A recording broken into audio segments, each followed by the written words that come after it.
country music, right, Sarah? Or what do you think we're doing Right. here? I mean, it's really cool because it moves so seamlessly cross-genrely. And I noticed that too with Mr. E's production. He is dipping into so many different sonic palettes and genres. But we are still, I mean, I think the heartbeat is still country for sure. I think I would agree with you. And I think for me, it's just that, why be constrained?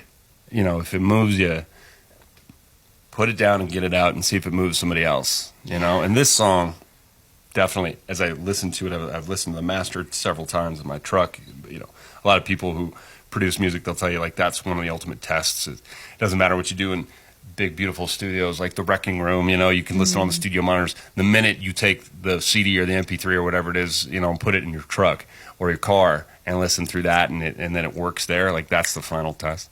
Yeah. And I've listened to it so many times, I'm like, I don't know, man. I don't know if I'm still country, if I'm more rock, if I'm going EDM or whatever. But all I know is I'm making music that speaks to me, and all we can do is hope that it speaks to somebody else. Oh yeah, well, I love it. It's speaking to me over here. I think Sweet. it's speaking to a lot of people here in the chat, here on Volume.com. I am so glad we got to have this first sip. We got to taste some new tunes. Yes, I will drink to that. Drink to that, yeah. my dear. Thank you so much.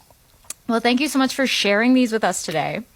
And it's always such a pleasure. But before we close out, I want to know